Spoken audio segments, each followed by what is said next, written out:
berdoa.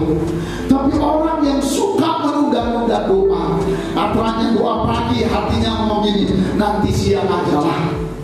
Udah siang, nanti sore aja lah katanya. Siang nanti udah sore, nanti malam aja lah aku mau tidur. Udah malam dia tidur, besok pagi aja lah. Maka Tuhan mengalami penundaan. Marilah kita evaluasi. Marilah kita mau ikut dalam Tuhan. Bisa bilang amin, saudara. Tuhan katakan kita harus berdoa. Mari kita beri tepuk tangan buat Tuhan kita. Katakan haleluya.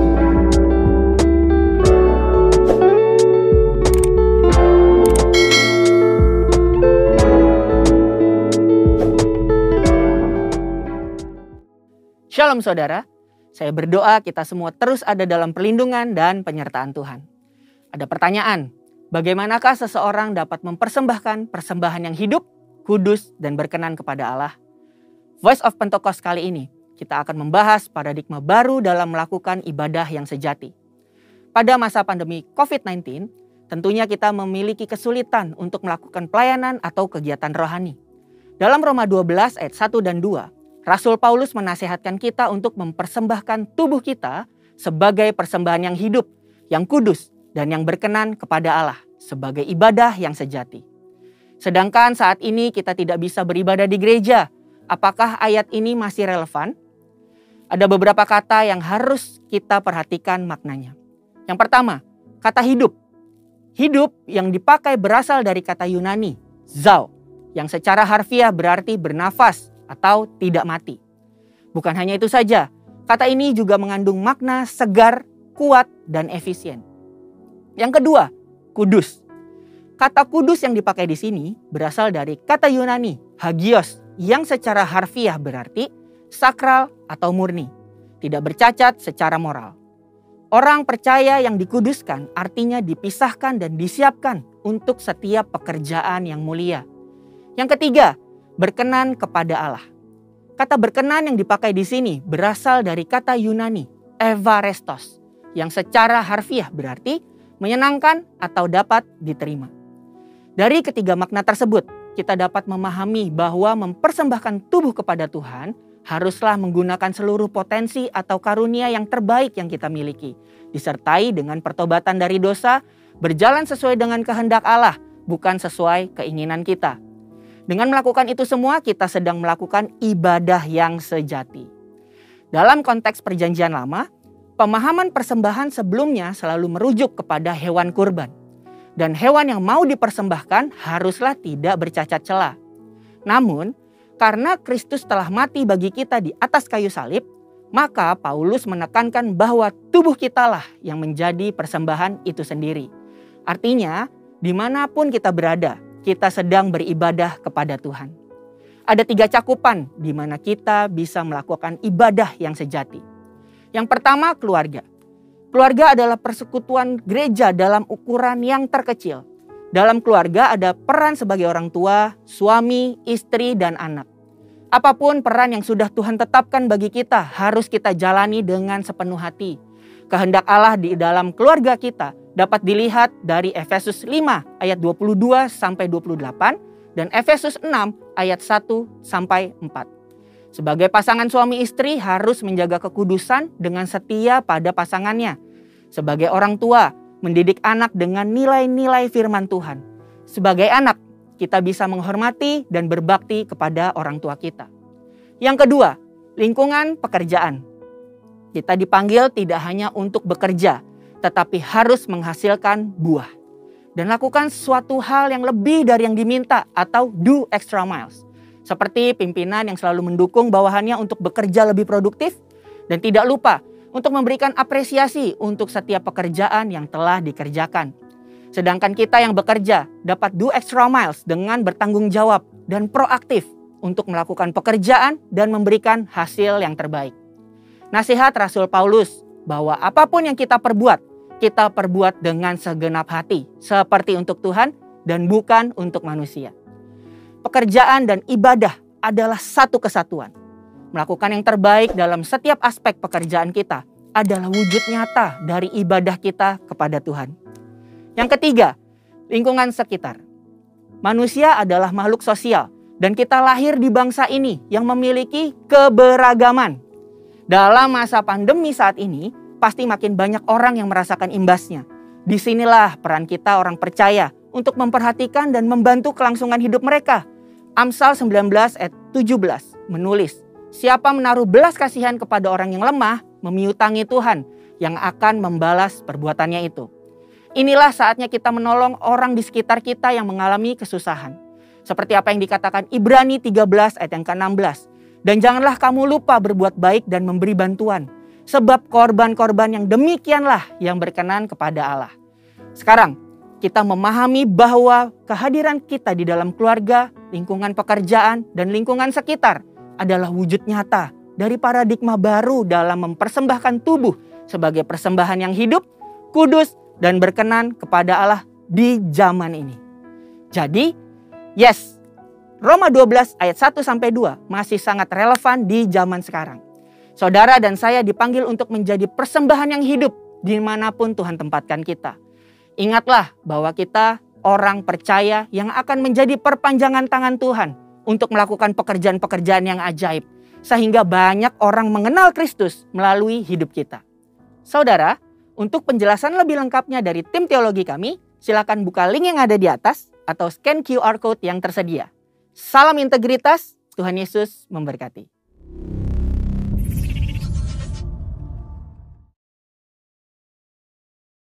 Bapak Ibu Saudara yang dikasihi oleh Tuhan Yesus Kristus, betapa beruntungnya kita, betapa beruntungnya saya, betapa beruntungnya Bapak Ibu Saudara sekalian yang dikasihi oleh Tuhan, karena kita percaya kepada Yesus, karena Yesus mencari kita, karena Yesus mencari keluarga kita, sehingga kita semua bisa percaya kepada Yesus Kristus Tuhan.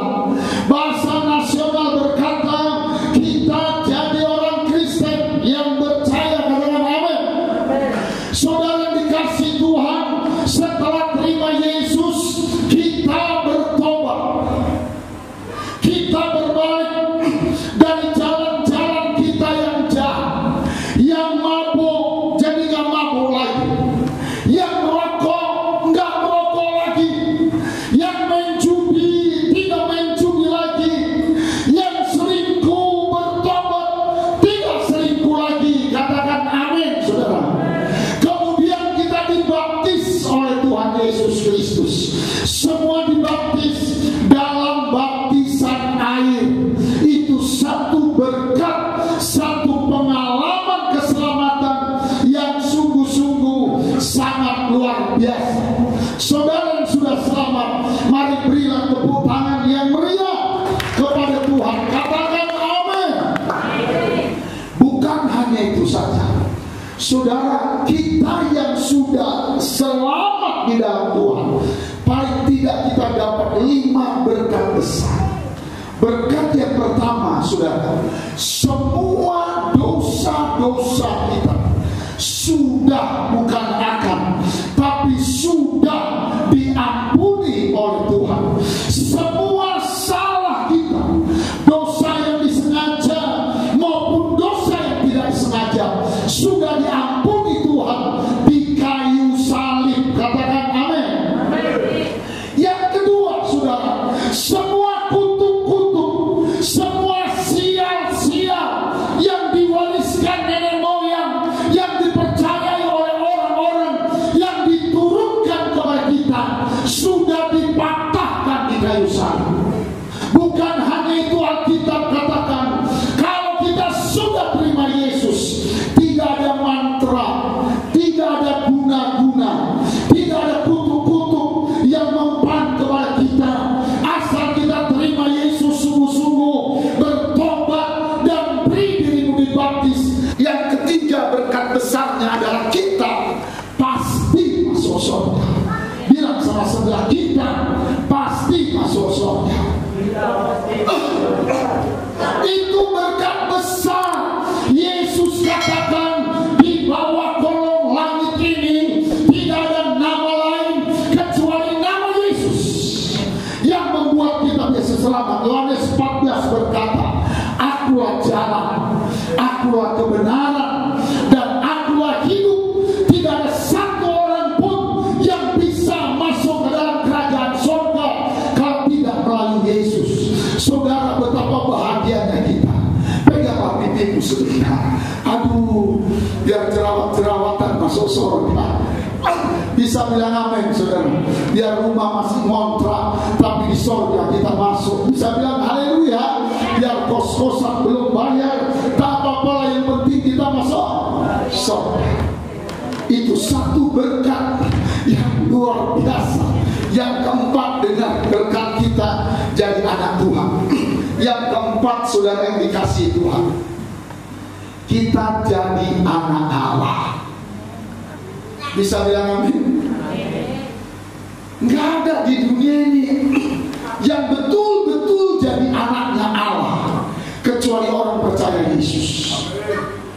Saudara, sebagai anak, karena kita percaya Tuhan, itulah memastikan kita pasti masuk surga. Yang bisa masuk ke rumah Bapa hanya orang-orang yang telah menjadi anak. Katakan amin.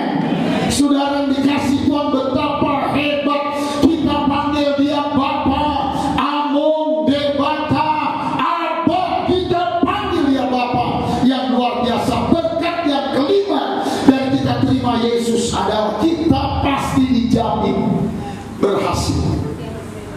Dengar baik, kita mau belajar yang kelima. Tuhan mau saya dan saudara jadi orang-orang maju. Dengar, anak-anak muda, takdirmu di tangan Tuhan Yesus. Kau jadi orang yang berhasil. Kadang-kadang apapun keadaan, apapun susah kita, Yesus mau kita jadi orang berhasil. Dan untuk berhasil dalam Tuhan ada dua. Pertama, secara rohani lebih dahulu, baru secara jasmani. Tuhan tidak memberkati orang yang mau langsung jasmani. Kata kitab yang rohani lebih dahulu. Bisa bilang amin, saudara. Kita baca Efesus 1 ayat 3. Terpujilah Allah dan Bapa Tuhan kita Yesus Kristus, yang dalam Kristus telah mengaruniakan kepada kita apa? Segala berkat apa duluan? Rohani di dalam surga. Firman Tuhan kita beri tema hal-hal yang menghidupkan kuasa Tuhan, hal-hal yang menghidupkan janji-janji Allah bagi kita. Jadi saudara yang kelima, setelah kita terima Yesus, kalau kita hidup dalam Tuhan, Ia menghendaki saya jadi orang berhasil, saudara jadi orang yang diberkati, saudara jadi orang berhasil. Tapi dimulai yang dari rohani dulu, lalu kata kitab dengan pasti jasmanimu secara jasmania pasti diberkati oleh Tuhan. Katakan amin. Mari kita lihat betapa rindunya Tuhan kita berhasil. Dan hari ini kita akan belajar nanti dengan singkat bagaimana membuat kuasa janji-janji Tuhan itu jadi bagian kita. Yang pertama, mari kita baca Yohanes 10 ayat 10b.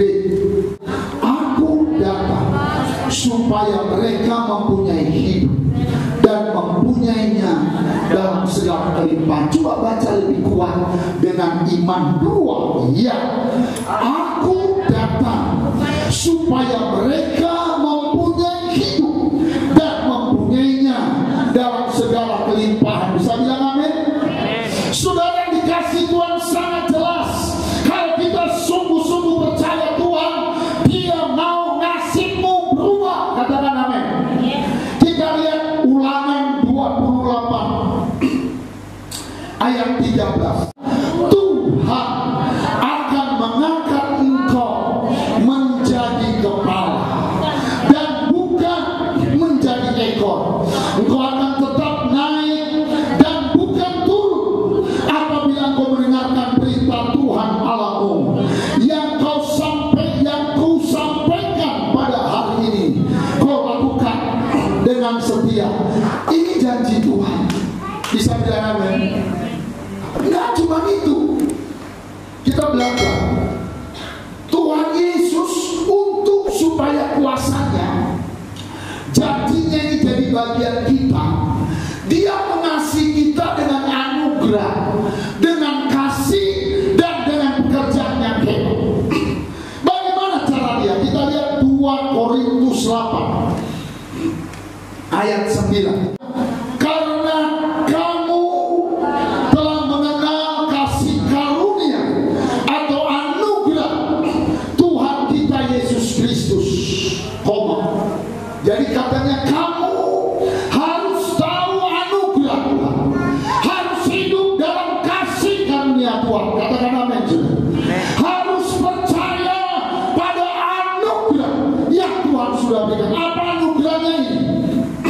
Ini garis bawahi setelah koma 2. Iya, bahwa Ia Yesus Kristus yang oleh karena kasihnya kepada kamu rela menjadi apa? Miskin. Itu kalimatnya. Begitu hebatnya Yesus. Jadi dia waktu datang dia katakan, aku datang supaya kau punya hidup, supaya saya dan saudara punya keberhasilan dan hidup yang benar-benar hidup, hidup yang sehat, hidup yang diberkati Tuhan. Katakan amin.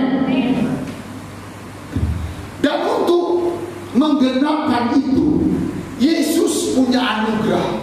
Katanya Ia yang kaya raya, amin saudara, rela jadi miskin karena kasihnya kepada kita yang miskin, supaya dengan kemiskinan Yesus, saya dan saudara yang beriman kepada Tuhan diperkaya oleh Tuhan. Pertama rohaninya, yang kedua jasmaninya. Sampai jauh ini bisa ngerti, amin? Dan Alkitab katakan bukan hanya soal materi. Dia yang kedua yang terhormat, dia yang mulia. Karena kasihnya kepada kita, dia rela jadi hina, dia rela jadi tidak berharga demi kasihnya kepadaku, orang yang hina ini, aku orang yang tidak berharga ini, supaya aku dengan kehinaan Yesus menjadi terhormat. Katakan amin. Dan sekarang dipanggil orang Amang Pandita. Itu bukan karena aku pandai, itulah anugerah Tuhan. Dia yang terhormat, dia rela jadi hina, jadi miskin karena dirimu, supaya dirimu yang hina menjadi terhormat. Katakan amin saudara. Dengar baik, ini berita baik. Dia rela jadi pesakitan, dia rela jadi sakit, dia rela dicambuk, dia rela diludahi dan badannya penuh dengan luka. Dia bukan hanya jadi pesakitan, dia benar-benar sakit, bilur-bilur memenuhi tubuhnya, karena dia mengasihi saya dan mengasihi saudara. Dengan satu harapan, dengan bilur-bilurnya, dengan luka-lukanya, saya dan saudara yang sakit disembuhkan oleh Tuhan. Supaya kita orang-orang yang gampang sakit diberi kesembuhan oleh Tuhan. Sakit tumor, sakit diabetes, sakit jantung, sakit hati, sakit apapun yang kita alami saudara. Begitulah cara Tuhan merindukan supaya saya dan saudara jadi orang-orang sehat, jadi orang berhasil, jadi orang terhormat. Betapa anugerah Tuhan begitu luar biasa. Amin. Kalau begitu kasihnya, kita kira-kira berhasil atau tidak? Berhasil. Kita lihat satu ayat lagi, betapa hebatnya Tuhan. Roma 8:32. Ia yang tidak menyayangkan anak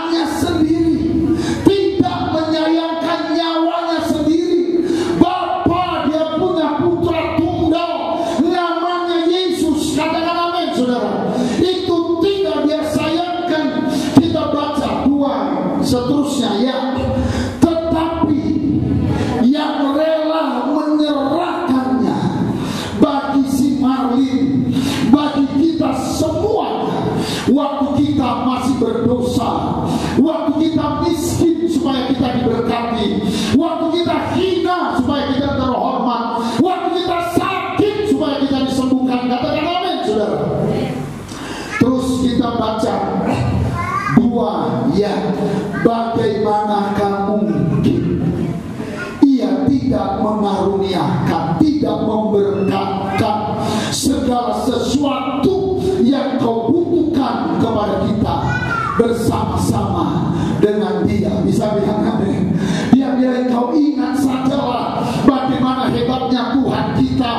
Kalau Dia Allah Bapa yang baik, anaknya yang tunggal yang lahir di Bethlehem, anak ajaib itu saja dengan rela diserahkannya kepadamu. Siapakah namamu? Sebutlah namamu. Allah rela memberikan Yesus yang begitu hebat. Dia katakan bagaimana mungkin Dia tidak akan menjawab doamu kalau engkau berdoa. Bisa bilang amin, saudara. Begitulah kasih Tuhan kepadamu. Karena itu saudara, tidak ada yang tidak mungkin buat Tuhan. Kalau engkau sakit, Dia pasti menyembuhkanmu karena Dia sangat mencintai kita. Yang mengerti katakan amin. Kalau kita lihat 2 ayat ini, kira-kira Bapak Ibu percaya tidak bahwa kita akan jadi orang berhasil? Bisa bilang amin, saudara? Saudara percaya nggak kalau saudara berdagang, saudara akan diberkati Tuhan? Pasti. Dia bilang kalau Yesus saja aku rela berikan untukmu, masa aku gak kirim pembeli ke tempat jualanmu? Kata Tuhan.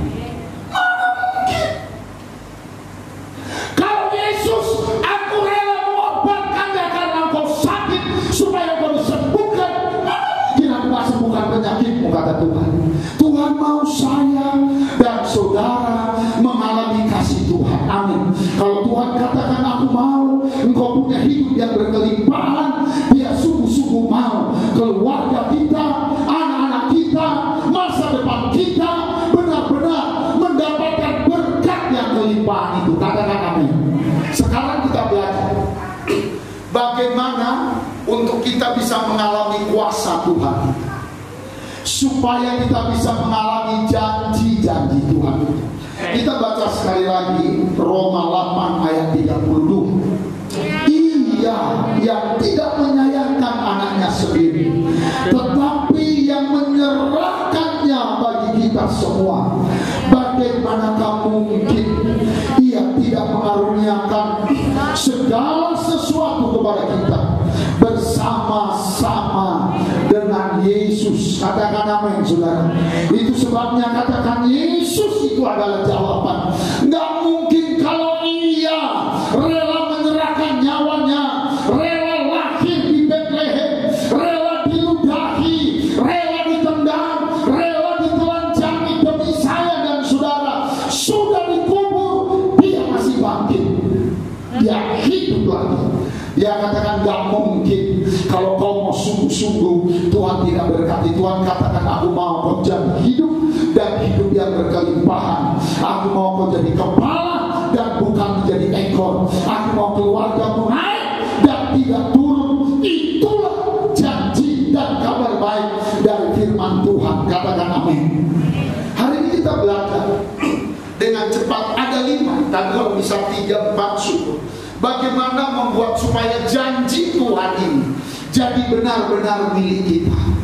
Janji Tuhan jadi benar-benar bagian hidup kita. Yang pertama, saudara, yang pertama, kita harus berani menomorsatukan Tuhan dalam hal apapun, kapanpun, dimanapun. Mari kita baca yang pertama ini dengan cepat. Matius pasal 6 ayat 31 sampai ayat 33. Sebab itu janganlah kamu khawatir dan berkata, apakah yang akan kami makan?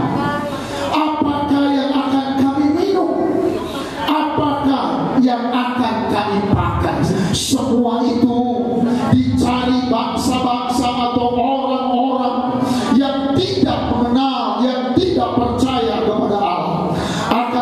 Tetapi Bapamu yang di sorga tahu bahwa kamu, bahwa keluargamu memerlukan semuanya itu. Katakan amin.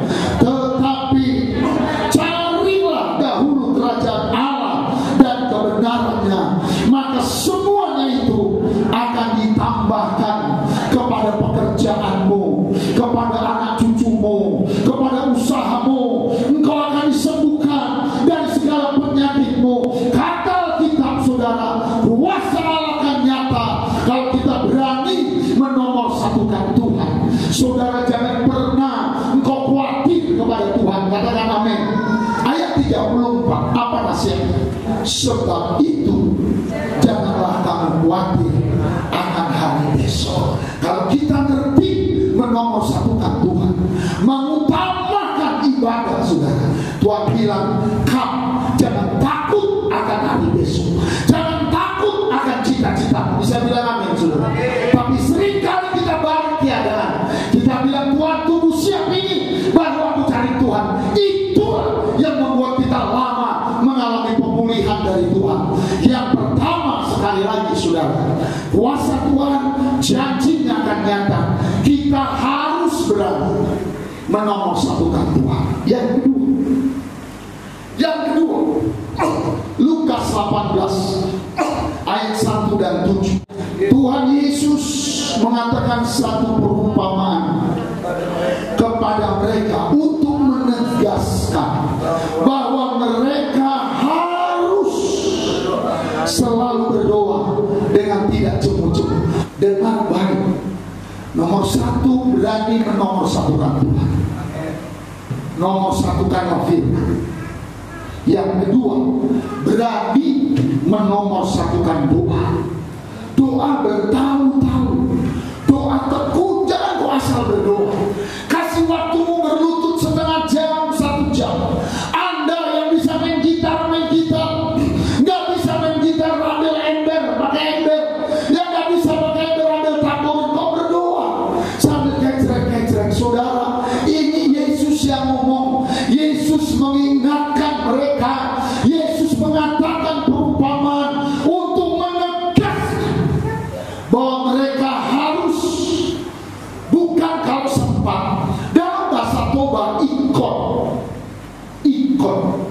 harus beri waktu. Dengar, jangan kau berdoa ece-ece. Pendeta Yakob Nawai sudah almarhum, dia berkata banyak berdoa, banyak berkah. Sedikit berdoa, sedikit berkah. Tidak berdoa, tidak ada berkah.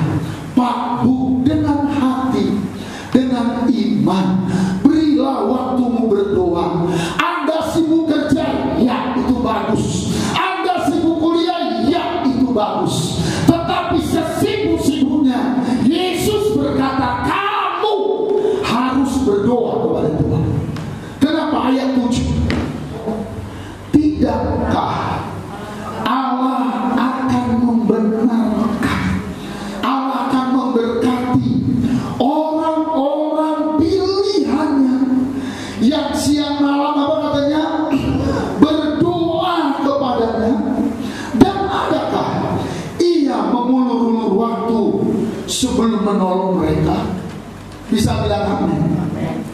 Tuhan tidak pernah mengulur waktu bagi orang yang tekun berdoa.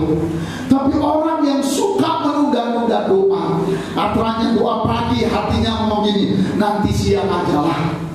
Udah siang, nanti sore aja lah katanya. Siang nanti udah sore, nanti malam aja lah aku mau tidur. Udah malam dia ketidur, besok pagi aja lah. Maka Tuhan mengalami penundaan. Marilah kita evaluasi.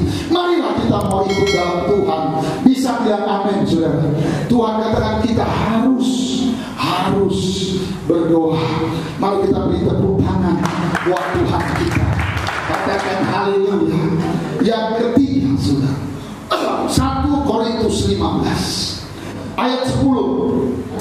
Tetapi karena kasih karunia atau anugerah Allah, aku adalah sebagaimana aku ada sekarang. Jadi Paulus bilang, kalau aku bisa jadi rasul, itu anugerah, bukan karena aku pandai. Amin, saudara. Terus kita baca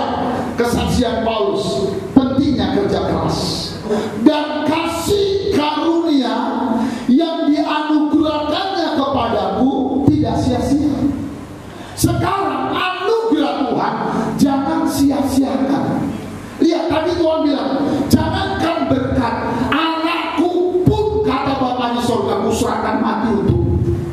Mana mungkin jualanmu gak kukirim pembeli, kata Tuhan. Itu satu anugerah. Tuhan katakan dia yang kaya rela jadi miskin untukmu yang miskin.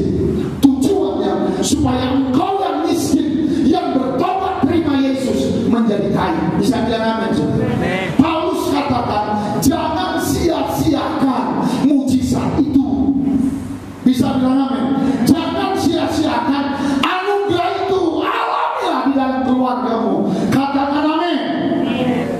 Nah, apa yang Paulus kerjakan supaya tidak sia-sia? Ayat 10 bagian C.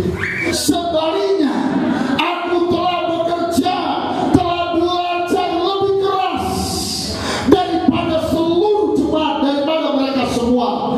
Tetapi bukannya aku, melainkan kasih karunia Allah yang menyertai aku. Saudara, maukah mujizat Tuhan terjadi? Yang ketiga, kita harus kerja keras. Cari makan, kerja keras. Ada orang sungguh-sungguh kerja keras.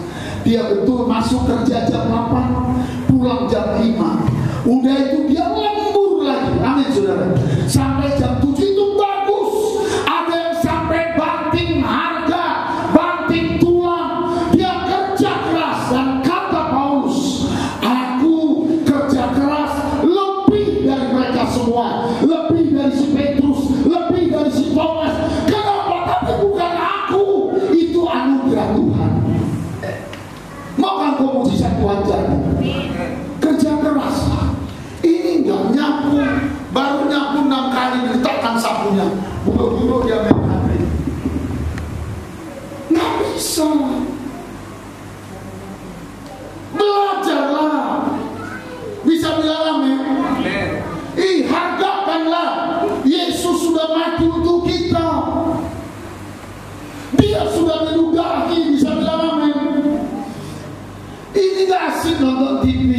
Orang belum masuk kantor, kita masuk duluan. Orang udah pulang, kita pulang belakangan. Kata Paulus, bagaimana anugerah itu terjadi, mujizat itu terjadi. Bekerjalah lebih keras. Coba kita baca Pengkhotbah 9:10.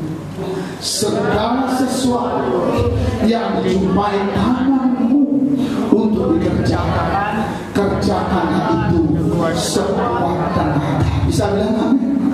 Apapun kerjakan dengan sekuat tenaga. Waktu ibadah nyanyilah dengan rajin. Angkatlah tanganmu dengan rajin. Karena kata kita Paulus berkata, kalau aku ada sebagaimana aku ada sekarang, kata Paulus, dia doakan orang sakit sembuh. Dia doakan orang mati hidup. Bukan karena aku hebat, bukan katanya. Itu anugerah Tuhan. Tetapi satu hal yang kubuat, kata Paulus, aku tidak mau anugerah itu sia-sia. Dia udah turun dari sorga ke bumi. Dia udah rela lahir di kandang domba. Dia udah rela jadi miskin. Aku tidak mau sia-siakan itu, kalian. Aku bekerja lebih keras. Aku bekerja sungguh-sungguh. Aku beribadah sungguh-sungguh kepada Tuhan. Tapi bukan aku, anugerah Tuhan. Itulah yang membuatnya. Katakan amin. Makanya waktu kita seperti itu, maka Tuhan akan tampil menjadi Jehovah Nissi. Jehovah Nissi artinya adalah panci kemenangan. Tesalonika berkata, kemanapun kita jalan ada pawai kemenangan, ada obor kemenangan. Yang terakhir, saudara, kita harus berani hidup suka memberi. Amin, saudara. Harus berani. Saudara, kita udah tua, udah kerja keras, itu udah tuntas. Kita harus berani suka memberi. Kita baca Amsal 3 ayat 9-10. Muliakanlah Tuhan dengan harta dan dengan hasil pertama dari segala penghasilanmu. maka lumbung-lumbungmu akan diisi penuh sampai berlimpah-limpah, dan bejana pemerahanmu akan meluap dengan buah anggurnya. Katakan amin. Di zaman Salomo, dengar baik, perak nggak dihitung, dianggap batu bata, yang dihitung hanya emas. Kenapa bisa? Karena Salomo, dia tulis ini, dia bukan hanya memuliakan Tuhan dengan mulutnya, tapi hartanya memuliakan Tuhan. Bisa bilang amin juga. Kenapa bisa? Karena Salomo berani memberi, supaya janji Tuhan tergenapi. Bisa bilang amin. Maukah kita janji Tuhan tergenapi? Puji Tuhan, kita dan ngerti lembut, tapi kita belajar memberi. Saya mau dorong kita semua. Saya juga belajar. Ini Bu Mary menemani aku lebih lama dari menemani mamanya. Dia menikah dengan bapak umur 22 awal. Sekarang dia sudah umur 53. Berarti 30 tahun dia dengan aku, 22 tahun dengan mamanya. Betul saudara. Dia bisa tahu bagaimana kami suami istri memberi. Ada orang memberi kolektif pun nggak lulus. Tiap kolektif dia stres. Uang lagi. Dia nggak bisa, aku kasih sekian lah. Ada orang tiap memberi perpuluhan dia stres, keringat dingin. Tiap memberi persembahan rambutnya gugur 1 dan 2. Dia nggak bisa jalan. Saudara, mari muliakan. Kita harus berani memuliakan Tuhan dengan harta kita. Bisa bilang amin. Ini masa sulit, masa suka. Bisa bilang amin. Ingatkah kita bagaimana janda Sarpat dilepaskan dari kelaparan? Elia bilang, buatlah dulu untuk Tuhan. Katakan amin. Begitu. Waktu mujizat 5 roti 2 ikan, Petrus bilang sama murid-murid, periksa roti berapa ikan? Tak ada Tuhan. Cari ikan, nggak ada guru. Sumpah aja, cari. Akhirnya mungkin dibodeli dicari. Adalah 5 roti 2 ikan. Terus dia bilang, apa artinya ini? Dengar baik, seupil pun buat Tuhan berarti. Bisa bilang amin. Jangankan itu, dia bilang sehelai rambutmu aku hitung, kata Tuhan. Akhirnya 5 roti 2 ikan yang tidak berarti itu diserahkan kepada Tuhan. Bisa bilang amin. Keberanian memberi itu akan membuahkan sesuatu yang hebat. Amsal 11 ayat 24 sampai 26. Ada yang menyebar harta tetapi apa? Sampai mempertahankan. Ada yang menghemat pelit kikir secara luar biasa, namun selalu ayat 25, siapa banyak memberi berkat diberi kelimpahan. Bisa bilang amin. Terus siapa memberi minum, ia sendiri diberi minum. Siapa menahan gandum, ia dikutuki orang. Tak kadang-kadang tanpa sadar ada kutuk yang turun karena selalu kita menahan. Bisa bilang amin. Niat baik digerakkan Roh Kudus kita tahan, digerakkan membesuk kita tahan.